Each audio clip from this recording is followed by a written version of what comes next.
misterio de la oración.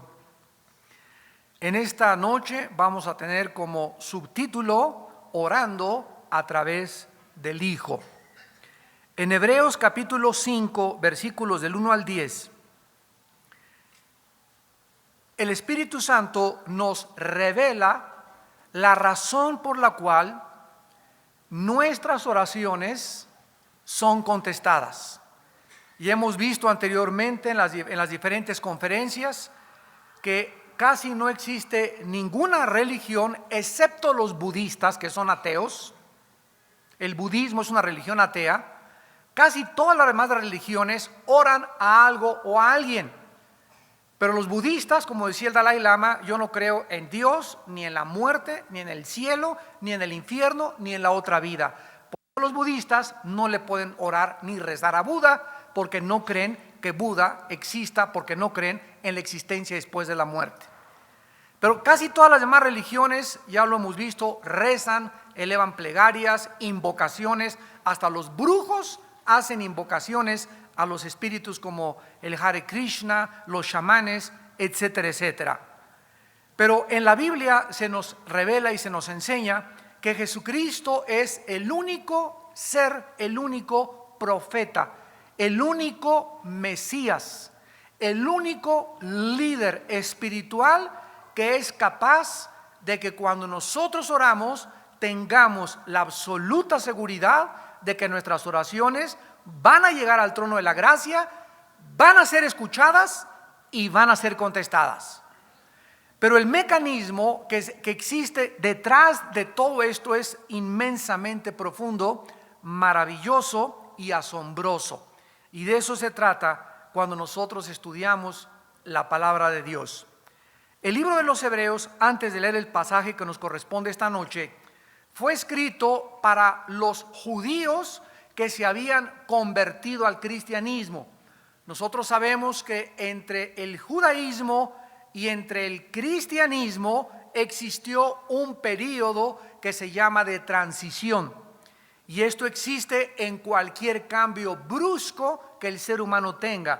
Por ejemplo, si tú eras católico y recibes a Cristo, va a haber un periodo donde se llama el periodo de transición, donde en ese tiempo vas a comenzar a comprender cosas que antes no comprendías, vas a comenzar a descubrir cosas que no comprendías, y por eso a un nuevo convertido no se le puede decir, ¿verdad? Pues ya no vayas a misa, y ya no hagas esto, y tienes que venir a la iglesia ya sin minifalda, y te tienes que pintar de diferente manera, porque les ponemos cargas a los nuevos convertidos que no pueden soportar y además no lo entienden.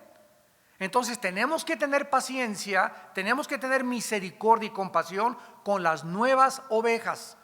Ahora, si la persona ya tiene 2 años, 3 años en Cristo y la hermana sigue llegando, ¿verdad?, con el escote hasta por acá y moviéndose como licuadora en la iglesia, entonces sí tenemos los líderes la obligación de, hermana, por acá, ¿verdad? Recuerda que no es bueno que te vistas sin pudor, es impúdico que vengas de esta manera, te suplicamos que cambies tu manera de vestir. Por lo menos si vas a Chapultepec, ponte tus jeans que te los metes con grasa de carnero y no hay ningún problema. Pero tenemos entonces que aprender a distinguir entre aquellos a los que se les puede ya exhortar y se les puede ya demandar un poco más, y aquellos que están comenzando. Igual pasa en una familia. Si tienes un niño chiquito que está de 6, 7 años de edad, no tiene tantas responsabilidades como el que tiene 12, 13 años de edad en la familia. Entonces el que tiene más edad y mentes más grandes, se les tienen más obligaciones y responsabilidades hacia los padres que los menores. Entonces en la iglesia hay menores, ¿verdad? Hay jóvenes, hay adultos. Hebreos fue escrito a un grupo de cristianos judíos que habían brincado del judaísmo al cristianismo. Y en este periodo de transición entre el judaísmo y el cristianismo, las personas que vienen de su religión, llámese católicas, llámese griegas ortodoxas, llámese judíos, traemos arrastrando todas las tradiciones, todas las enseñanzas, todas las doctrinas que nos enseñaron equivocadamente. Y la desprogramación toma tiempo. Por eso necesitamos paciencia y necesitamos creer que el Espíritu Santo convencerá a esas personas de sus errores, de su idolatría, y de los problemas en que cayeron. Entonces, estos recipientes de esta carta que se llaman los hebreos, eran personas que en la transición comenzaron otros maestros a decirles: ustedes no pueden dejar el judaísmo, ustedes tienen que seguir cumpliendo el Shabbat, se tienen que circuncidar. El antiguo pacto de Moisés es mentira que fue abolido en la forma en la que se les está enseñando. Y esta carta a los hebreos les fue escrita, el autor es anónimo, la mayor parte de los expositores creemos por el estilo literario de la carta que fue el apóstol Pablo el autor a la carta a los hebreos.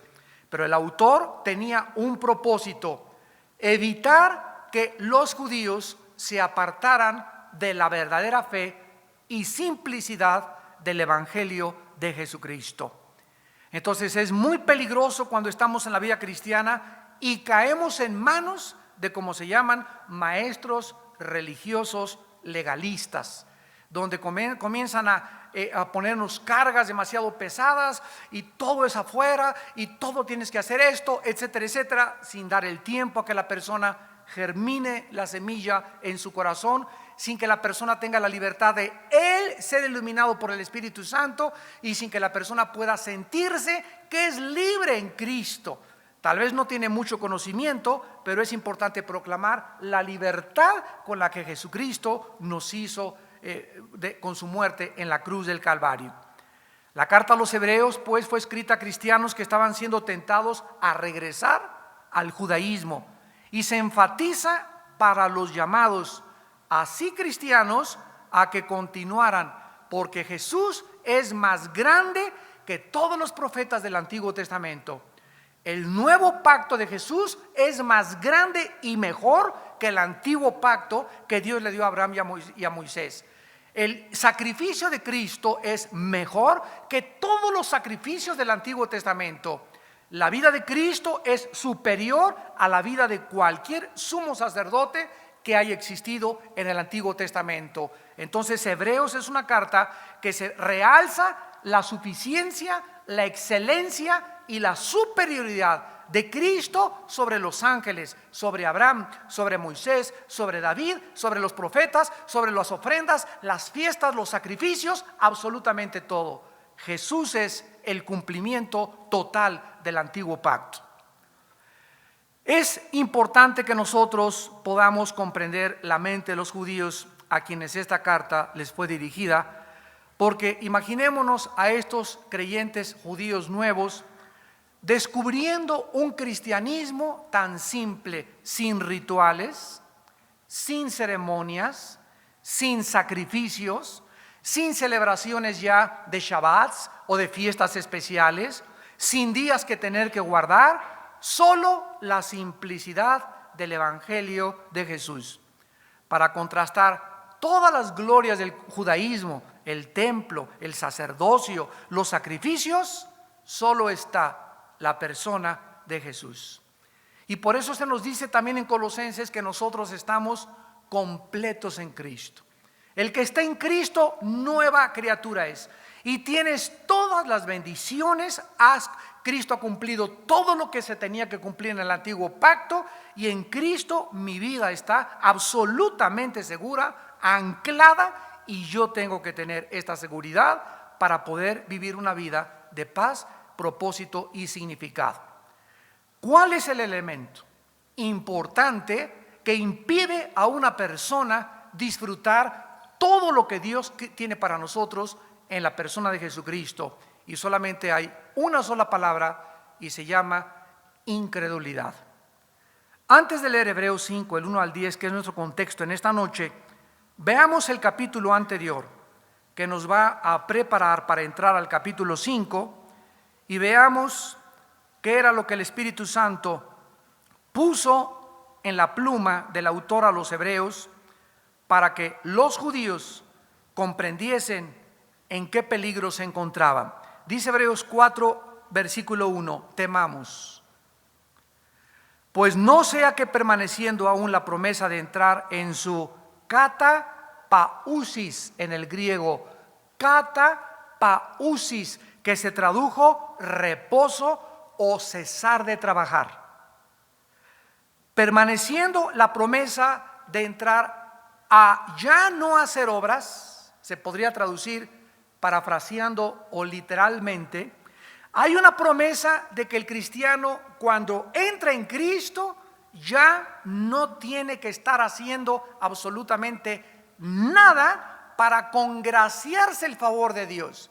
Ya una vez que yo estoy en Cristo, ya no puedo, Señor, mañana voy a ayunar para que me eches una palomita.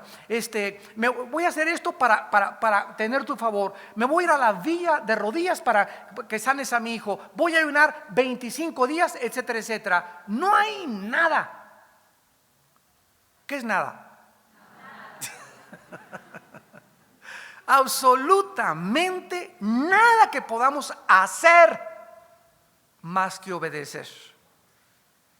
No trates como hijo de Dios de ganarte el favor de Dios, porque ya lo tenemos. Y nunca fue en nosotros, en nuestros méritos, en nuestras buenas obras, fue gracias a la obra de Cristo en la cruz del Calvario. Así que cuando el cristiano se acerca a Dios, cuando el cristiano entra a la presencia de Dios, no entramos en nuestro nombre. No entro porque me haya portado o no me haya portado bien. No entro a la presencia de Dios porque me lo merezca. Ay, es que no merezco que me escuches. ¿Quién lo merece? Es que no soy digno. ¿Quién es digno? Dice Apocalipsis 5. Ni los ángeles son dignos a los ojos de Dios. Entonces entramos a la presencia, al trono de Dios en el nombre de Jesús. Es por eso que se nos abre la puerta del trono de Dios, porque ya no venimos en nuestros méritos ni en nuestras obras. Ahora, claro que lo vamos a ver en la próxima clase. Si yo trato de entrar a orar a Dios en pecado, burlándome de Dios, o hay un problema grave en mi vida de cinismo o de ignorancia. Ignorar que la sangre de Cristo me limpia de todo pecado. Y si yo sé que la sangre de Cristo me limpia de todo pecado, voy a tratar diario de aplicar esa sangre a mi vida, porque diario pecamos, de una u otra forma. Entonces, al venir al trono de la gracia de Dios, aplico la sangre de Cristo, porque es bajo la sangre. En el Antiguo Testamento, en el lugar santísimo, había una cajita así, que se llamaba el propiciatorio. Y tenía así una orillita chiquita alrededor. Tenía un querubín aquí labrado y otro querubín labrado con dos alas, y los dos querubines miraban hacia el propiciatorio. Debajo de la cajita se encontraban tres cosas. En otra caja, los 10 mandamientos, las segundas tablas que Dios le dio a Moisés que hiciera, el maná, una porción del maná, y la vara de Aarón. Abajo se encontraba entonces la ley, y arriba se encontraba la sangre. Entonces, cuando Dios ve la sangre, no ve la ley, porque más puede la misericordia que el juicio. Antes de esto, ¿verdad?, la gente tenía que venir al lugar santísimo a ofrecer un chivito, a ofrecer un ave, según el dinero que tuvieran. Los pobres ofrecían pájaros, los que tenían mucho dinero una vacota, una recesota grandota, los que tenían menos un chivito, los que tenían un poco más, los borreguitos valían más que los chivos, etcétera, etcétera. Y esa sangre era vertida por el sacerdote en el propiciatorio. Y cuando Dios veía esa sangre en el propiciatorio, Dios no hacía esto. Ya no veía la ley, ya no juzgaba a esa persona. Y el perdón estaba en que esa sangre era ofrecida en el propiciatorio. Y la Biblia dice que Jesús fue nuestra propiciación. ¿Qué significa propiciar? Hilasmos en el griego significa recibir la ira o el castigo en lugar de otro. Entonces, cuando Cristo estaba en la cruz del Calvario, el castigo que tus pecados y mis pecados, la ira de Dios que estaba sobre nosotros, el infierno que nos esperaba después de la muerte, todo eso fue sobre la persona del Hijo de Dios. Él es la propiciación, Él recibió la ira, Él absorbió el castigo de Dios. Y por causa de que Él lo hizo, ahora Dios nos ve bajo la sangre y ya no ve la ley. Ya Dios no me juzga, porque el que oye mi palabra y cree al que me envió, no vendrá a juicio, mas ha pasado de la muerte a la vida. Gracias a Dios. Ahora, esta promesa de entrar en su reposo, los judíos la tenían que entender. ¿Qué se le estaba diciendo? Hay una promesa que ya no necesitas hacer ritos. Ya no tienes que circuncidarte, ya no tienes que ofrecerme shabbats, ya no tienes que guardar días de fiesta, días de luna, días de reposo, ya no tienes que hacer ninguna otra cosa que hacía el antiguo pacto y que obligaba para guardar la ley a los judíos. Ya no había ninguna cosa que se pudiera hacer para poder descansar en frente de Dios. Y dice el versículo 4:1, algunos de vosotros parezca no haberlo alcanzado. Había muchos judíos que, repito, insistían por ignorancia de la obra de Cristo y de todo lo que la obra de Cristo hizo en nuestro lugar, que querían continuar cumpliendo los ritos, las liturgias, los mandamientos que la ley de Moisés les obligaba a cumplir.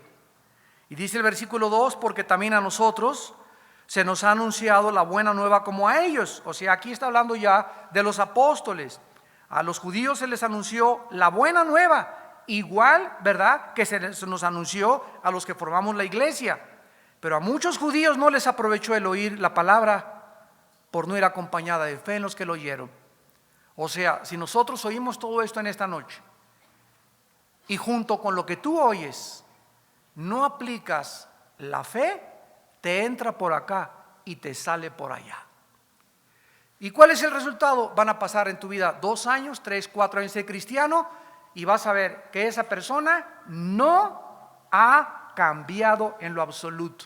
Ha oído mensajes, ha oído estudios, ha oído predicaciones, pero su vida no ha cambiado porque nunca ha creído. Es posible que pueda haber en la iglesia este tipo de personas. No se imaginan, tal vez más de la mitad, en la mayor parte de las iglesias del mundo entero está llena de personas cristianas, entre comillas, incrédulas, que sus vidas no han sido cambiadas una pulgada, siguen pensando, siguen comportándose, siguen tratando a su esposa, siguen tratando a sus hijos exactamente igual que antes de que Cristo los llamara. Dice el versículo 3, los que hemos creído entramos en el reposo. O sea, es necesario para poder descansar en Jesús, creer. ¿Creer qué cosa? Que ya después de recibir a Cristo, no necesito estarme buscando el favor de Dios, porque ya lo tengo en Cristo Jesús. En el amado, dice Efesios 1, hemos sido aceptados. En Él hemos sido perdonados. Esta frase, en Cristo, es la palabra clave en todo el Nuevo Testamento. Rápidamente, ya para entrar a Hebreos 5, un ejemplo. En Colosenses 1, versículo 1 y versículo 2, Pablo le escribe y les dice a los cristianos que están en Colosas, en Cristo Jesús. Aquí encontramos que el cristiano es ciudadano de 2 dimensiones. Están en Colosas, físicamente en una ciudad, pero al mismo tiempo están espiritualmente en Cristo Jesús. El cristiano es ciudadano de 2 mundos. Estamos aquí en este mundo, pero no somos de este mundo.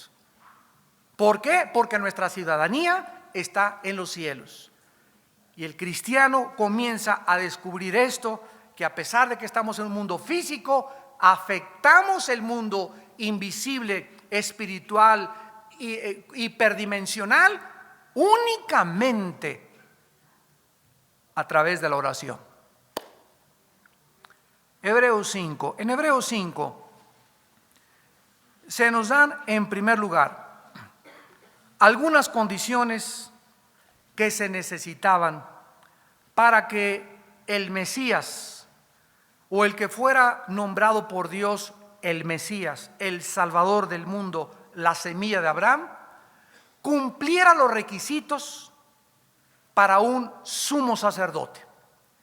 Porque todo sumo sacerdote, Hebreos 5:1, tomado de entre los hombres, aquí tenemos en primer lugar que Jesús, nuestro sumo sacerdote, el que viniera del cielo a salvarnos tenía que ser de entre los seres humanos.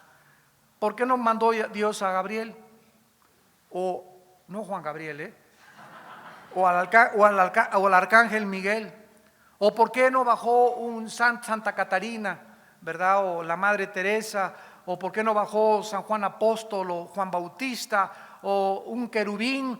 ¿O por qué Dios tuvo que, de entre los hombres, de entre la humanidad, tenía que surgir el Mesías? Tenía que ser igual a nosotros por dos razones.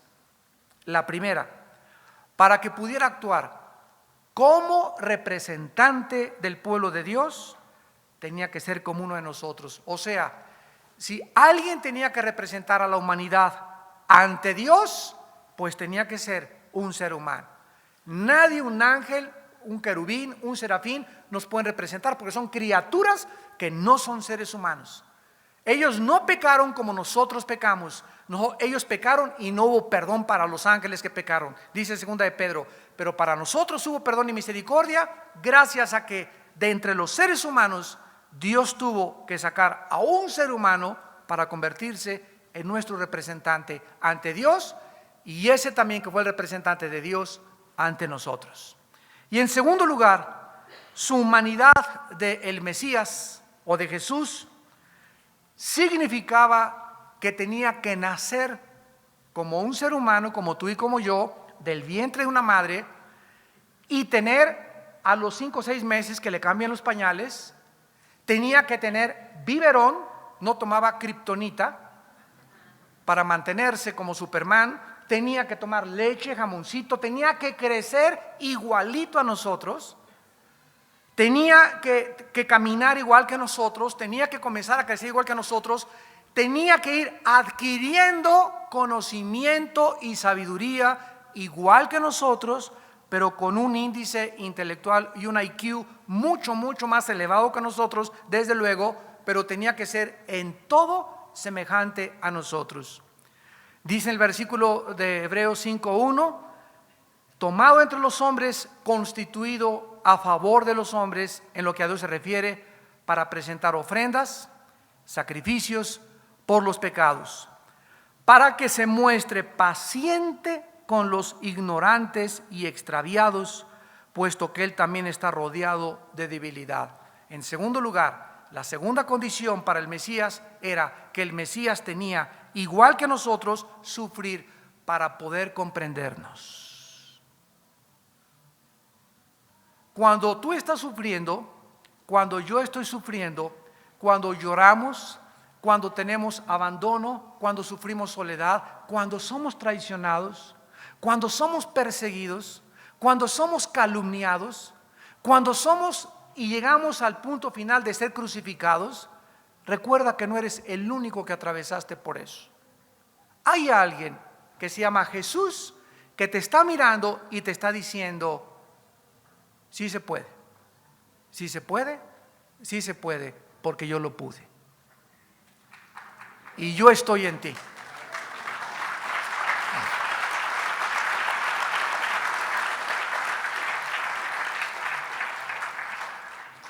Esto lo dice claramente en el versículo 7, y Cristo en los días de su carne, ofreciendo ruegos y súplicas con gran clamor y lágrimas al que le podía librar de la muerte, fue oído a causa de su temor reverente. Escucha, el Hijo de Dios, mientras estuvo aquí abajo en la carne, ofreció ruegos y súplica: Padre, si es posible, pasa de mí esta copa. Y era tan grande la intensidad y el ruego y la petición del Hijo de Dios al trono de la gracia, que comenzó a sudar sangre en el huerto de Getsemaní. Ya vimos toda esta experiencia en la serie El último día de Jesús. Entonces tú aún no has sudado sangre, ni yo tampoco. Por eso cuando algún cristiano sufre, siempre le digo: enséñame tus manos, chillón. ¿Para qué me las enseñe? Le digo: no, todavía no veo clavos ni espinas en tu cabeza. Entonces aguántese, no chille y agarre piedras. como decía mi papá. Ay, hermano, ahora en Halloween sufrí tanto con las maestras. Y le digo, ¿qué te crucificaron? ¿Te colgaron de la lámpara de la escuela y te exhibieron como Halloween y agarraron como calabaza y te agarraron de piñata? ¿Cuál sufrimiento? ¿De qué estás hablando? Ay, hermano, usted no sabe en mi trabajo, todos están contra mí. Increíble, cristianos hechos de mermelada McCormick. Ese es el cristianismo de nosotros. Por cualquier cosa ya, acordémonos de aquel que sufrió tal contradicción de pecadores para que nuestro ánimo no se canse hasta desmayar. Aún no hemos sufrido hasta la sangre soportando y luchando contra el pecado, para que nos agüitemos o nos desanimemos o creamos que ya a la autolástima nadie ha sufrido como yo. Acuérdate del varón de dolores, experimentado en quebranto, dice Isaías 53. Entonces Jesús tenía que ser humano como nosotros para que nosotros nos pudiéramos identificar con Él, y cuando atravesemos el valle de sombras y de muerte, recordar que hay alguien que lo pasó antes que nosotros. Por eso se le llama a Jesús el precursor de nosotros. Precursor significa el que va delante de algo. Él pasó el desierto, Él atravesó el mar, Él atravesó el fuego y nosotros vamos detrás de Él. Y nos dice desde la otra orilla, sigan remando, sigan remando, sigan remando, porque si dejas de remar, no es cierto que te quedas a la mitad, comienzas al viento a regresar de donde saliste. Es el peligro de quedarnos estancados en la vida cristiana. No hay tal cosa como estancamiento, o avanzas o retrocedes. Dice a continuación que esto explica claramente la razón de la humanidad de Jesús. Ahora, en el versículo 4, dice la Biblia que en segundo lugar, la segunda condición para ser un sacerdote delante de Dios era ser llamado por Dios. Ningún seminario teológico puede sustituir el llamado de Dios. Todos los estudios que yo haga de teología no pueden sustituir el llamado de Dios. No me importa el presbiterio que me unja, la iglesia que me unja, si no hemos sido llamados de Dios. Todas las demás cosas que podamos hacer son faramaya, teatro y pura comicidad. ¿Por qué? Porque el llamamiento viene de arriba. Y cuando Dios llama a alguien, esa persona a la que Dios llama a servirlo, tiene que ser primero rechazado para después ser aceptado, igual que nuestro Señor Jesús. Este fin de semana pasado mi esposa y yo estuvimos en Puebla en un congreso. Se juntaron como 5,000 gentes y pastores, y como 17 iglesias colaboraron en este seminario que les fui a dar intensivo de liderazgo. Y yo les digo, todo líder, les dije a los pastores en Puebla, todo líder tiene forzosamente que ser traicionado, calumniado, perseguido, y si aguanta y no se amarga, es llamado por Dios. Todos los que y a las primeras de cambio, ya no sirvo para esto, ya me voy, ya me agüité, o ando con una cara así de pasa, ¿verdad? Y todo amargado. El que pasa la prueba de la amargura está en Canaán. Es la prueba más difícil de atravesar. ¿Y por qué la pasaste? Porque irrevocables son los dones y el llamamiento de Dios.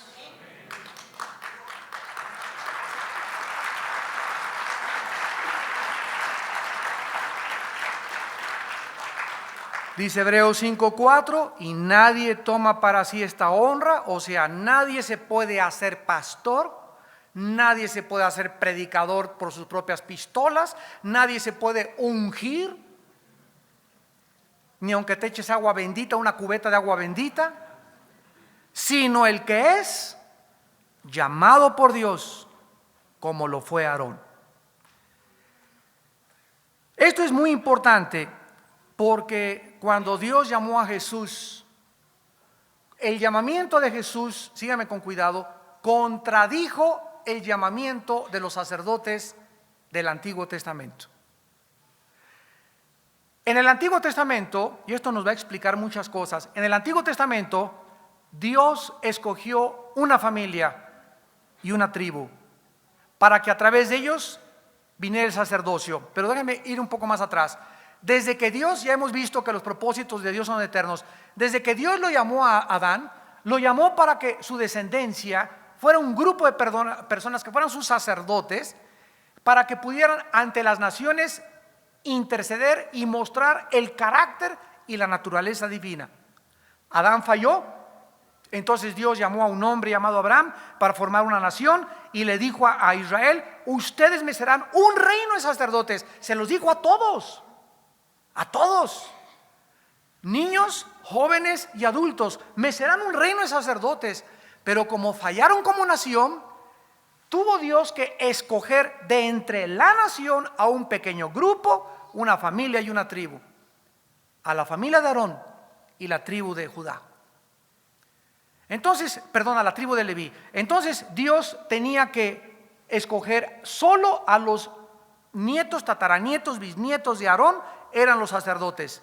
Nadie podía entrar al sacerdocio si no era descendiente de Aarón y de la tribu de Leví. Pero cuando Dios llama a su Hijo Jesucristo, encontramos en Hebreos capítulo 7 algo impresionante que fue lo que confundió más a los rabinos y a los expertos, a los fariseos, a los escribas, a los que se decían teólogos de la ley. Dice en el versículo 11 de Hebreos 7: si la perfección fuera por el sacerdocio levítico, porque bajo él recibió el pueblo la ley, ¿qué necesidad habría aún de que se levantase otro sacerdote? Y vean ustedes que el orden de donde Jesús fue llamado no fue del orden de Leví, se llama el orden de Melquisedec, y no fue llamado según el orden de Aarón. O sea, si los descendientes de Aarón y de Leví hubieran podido de alguna forma llevar al ser humano ante Dios, ¿para qué llamó Jesús a Cristo? Se hubiera continuado el sacerdocio hasta nuestros días, y esto fue precisamente lo que hizo Roma. Roma se brincó la cruz y sigue un orden de sacerdotes haciendo sacrificios para Dios, para interceder y ser mediadores ante el pueblo, ante Dios, cuando ahora nosotros, todos los cristianos, 1 Pedro 2:9, somos una nación y un reino de sacerdotes.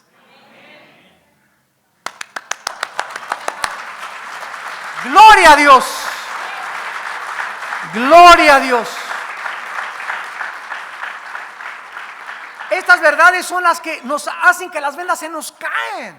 Yo recuerdo cuando estas verdades comencé a brincar, que Dios mío, gloria a Dios, ahora lo veo, lo entiendo. Y veo los errores de la religión y veo lo que hiciste por mí. Y estas revelaciones maravillosas deben alegrar profundamente nuestra alma y nuestro corazón. Roma se brincó la cruz, porque desde la cruz ya no hay un grupo, un cliché especial de sacerdotes. Y Roma llama, no es Dios el llamado, y los pobres curas caen de pederastas, en homosexualidad, las monjitas en lesbianismo, etcétera, etcétera, relinchando como caballos bien alimentados, los pobres arañando las paredes como tigres, porque descubren que ya son, que tienen que hacer un voto de celibato, que a fuerza no pueden casarse con nadie. ¿Dónde dice la Biblia? ¿En dónde? Ni en ninguna Biblia dice que para servir a Dios se necesita ser soltero. ¿Por qué? Porque es el llamado de Dios. Se brincaron la cruz y Roma continúa con el sacerdocio levítico, porque no entendieron lo que pasó en la cruz. Bueno, aquí en Hebreos 7 sigamos leyendo. Si el sacerdocio humano levítico, ¿verdad?, nos podía llevar a la madurez, ¿para qué murió Cristo? Versículo 12: pero porque cambiado el sacerdocio, es necesario que también haya cambio de ley. O sea, la ley del Antiguo Testamento, señores rabinos, con mucho respeto, era para el orden levítico y el orden arónico. Y esa ley en el Antiguo Testamento, cuando Cristo vino, dejó esta ley que fue aplicada y fue estilizada y fue programada y diseñada bajo el orden levítico, y al estar en Cristo me paso a otra ley, que es la ley de Cristo, la ley del Espíritu, la ley de la libertad en Cristo Jesús. Dice en Romanos 6, el que ha muerto ha sido justificado de la ley. O sea que esa ley en Romanos 7 se personifica como una mujer casada con un dictador, donde la mujer no puede hacer nada hasta que se muere el marido. Y cuando se muere el marido, la mujer queda libre para casarse con otra persona.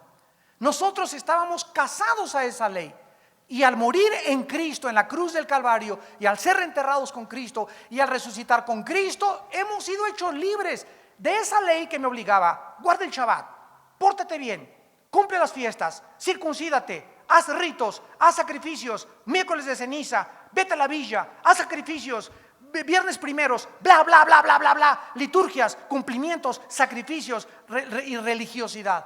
Pero ahora que he muerto con Cristo, esa ley ya no puede venir. Hagan de cuenta que aquí estamos en una caja de muertos y yo soy la ley. Yo no le puedo decir: haz esto, haz aquello. ¿Por qué? Porque está muerto. ¿Cómo puede alguien decirle a un muerto que haga algo? Y puede la ley venirte y patearte lo que quieras. La ley ya no tiene nada con los muertos. Ya estamos muertos, y los que hemos muerto en Cristo hemos sido hechos libres de esa ley del antiguo pacto. Y ahora estamos bajo otro régimen, ahora estamos bajo otra dimensión, ahora estamos bajo otro pacto mucho mejor que el levítico, un sacrificio mucho mejor que los sacrificios del Antiguo Testamento, en un pacto infinitamente superior, y estamos en Cristo Jesús para ahora ser libres totalmente, porque mi Señor que está en mí cumplió todo lo que la ley demandaba bajo el sacerdocio arónico y levítico.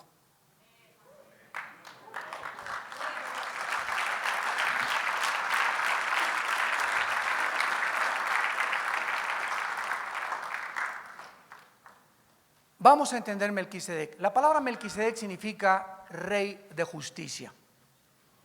Cuando Abraham acababa de regresar de pelear contra los reyes de Sodoma y los reyes circunvecinos, en Génesis 14 del 17 al 20,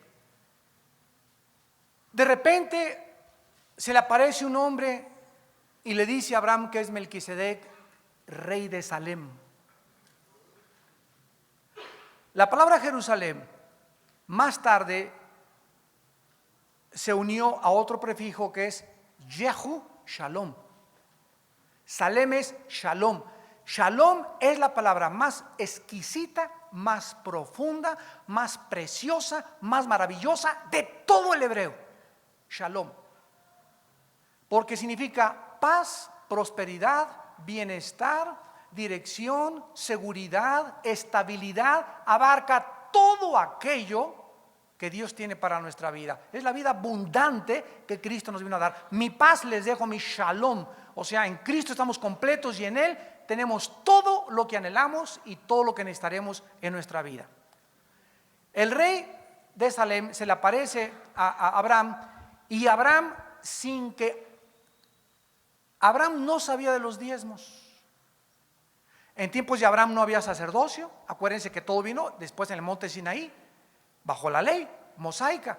Pero en los tiempos de los patriarcas no había sacerdocio, no había Aarón, no había la tribu de Leví, era Abraham nada más. Y Abraham le da los diezmos a alguien que jamás había conocido. Y en el momento en que Abraham le da los diezmos a el rey de Melquisedec, y en el momento en que Abraham le ofrece vino y le ofrece pan a este rey, nos damos cuenta inmediatamente que este hombre Melquisedec que se le apareció a Abraham era el Señor Jesucristo. El Señor Jesucristo Ya Miqueas, el profeta Miqueas dijo que sus salidas eran desde la eternidad. O sea, Jesús cuando nació en el vientre de María y creció como un niño y como un joven, les dijo a los fariseos: antes de Abraham yo era. O sea, no fue la primera aparición, fue la primera aparición encarnado en un ser humano. Pero Él se apareció sin encarnarse en ningún ser humano antes de que naciera en María, porque Él es el eterno Hijo de Dios. Además, este título, Rey de Justicia y Rey de Paz, no se le puede adjudicar a ningún ser humano más que a Jesucristo. Ahora, este Melquisedec que se le aparece a Jesucristo, nos damos cuenta que representaba un sacerdocio no humano. Representaba un sacerdocio eterno. Entonces, Cristo es llamado bajo un orden eterno de entre los hombres, pero no conforme al oficio temporal de los sacerdotes terrenales, porque los sacrificios de los sacerdotes terrenales nunca podían borrar el pecado. En el Antiguo Testamento el pecado no se borraba, se cubría. La palabra expiación, kafar, en el hebreo significa cubrir. Hagan de cuenta que tengo aquí una mancha de tinta. Entonces el sacrificio de un chivo me hacía esto, me ponía un saco. Y ya con este saco me podía presentar ante Dios porque estaba cubierto mi pecado. Pero si yo me hacía así, ahí estaba la mancha. Cuando Cristo vino, no vino a cubrirnos, vino a lavarnos. Totalmente.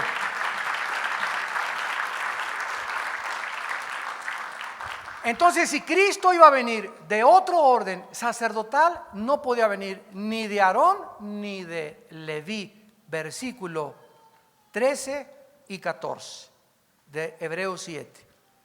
Hebreos 7, 13 y 14, para terminar. Y aquel de quien se dice esto es de otra tribu, de la cual nadie sirvió al altar. O sea, versículo 14, porque manifiesto es que nuestro Señor vino de la tribu de la alabanza. Judá significa alabanza. Allá atrás están así.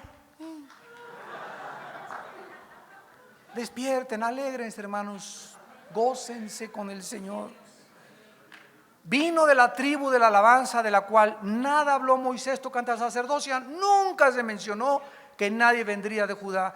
Y aún es más manifiesto si a semejanza de Melquisedec se levanta un sacerdote distinto. Y veamos las características: no constituido conforme a la ley del mandamiento acerca de la descendencia, o sea, de la ascendencia de Leví y Aarón, sino según el poder de una vida indestructible, el sacerdocio del nuevo orden eterno de Melquisedec, el rey de justicia y el rey de Salem, tenía que ser un poder que ningún ser humano podía destruir. Era un poder indestructible, el eterno Hijo de Dios.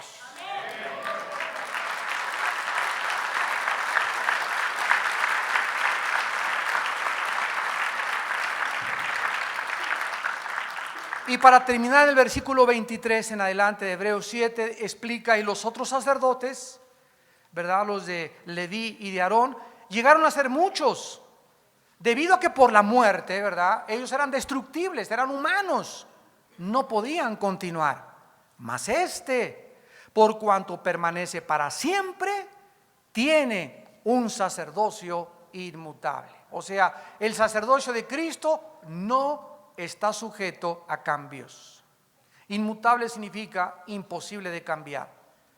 Versículo 25, por lo cual puede también salvar perpetuamente a los que por él, no por Buda, no por el Dalai Lama, no por el doctor Estrada, no por el Maharaji Kachi Makarachi, no por Mahatma Gandhi, no por tu gurú, no por ningún líder religioso, ni por el fundador de los mormones, ni por José Smith, ni el fundador de las sectas, ni ninguna otra persona, sino por el Hijo de Dios. Y dice: porque tal sumo sacerdote nos convenía, santo, inocente, sin mancha, apartado de los pecadores y hecho más sublime que los cielos, que no tiene necesidad cada día, como aquellos sumos sacerdotes, de ofrecer primero sacrificios por sus pecados y luego por los del pueblo, porque esto lo hizo una vez para siempre, ofreciéndose a sí mismo. El hombre que muriera en la cruz del Calvario y abriera sus brazos en una cruz, no podía tener pecado. Tenía que ser humano, pero no podía tener pecado. ¿Cómo resolvió este conflicto, este dilema Dios? A través del nacimiento virginal. Que José no tuviera, el esperma de José no entrara a ovular el óvulo o fertilizar el óvulo de María. El que fertilizó el óvulo de María fue el Espíritu Santo. Entonces nace Jesús a través de un óvulo femenino. El varón no tuvo nada que ver. ¿Por qué odian tanto a las mujeres?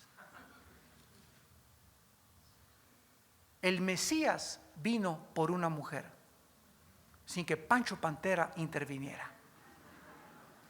Ni Rambo, ni los nietos de Zapata. Y cuando Jesús nace como un hombre, tenía que morir en la cruz. Y en el Antiguo Testamento los sacerdotes, bajo el orden de Leví, antes de ofrecer sacrificios y derramar la sangre, primero el sacrificio era para los pecados de ellos, porque ellos eran hombres también, y después de que ellos ofrecían sacrificio por los pecados, los ofrecían por el pueblo. Pero en la cruz del Calvario, el que moría en la cruz del Calvario no podía tener pecado, porque entonces hubiera tenido primero que morir para él mismo. Y resucitar y volverse a levantar y volverse a crucificar para ofrecer un segundo sacrificio para todos. Pero hoy dice que ofreció uno para siempre.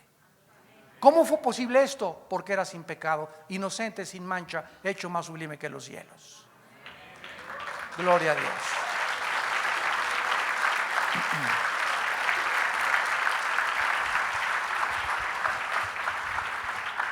Bendito Padre, te adoramos en esta noche, Señor. Te alabamos por tu grandeza.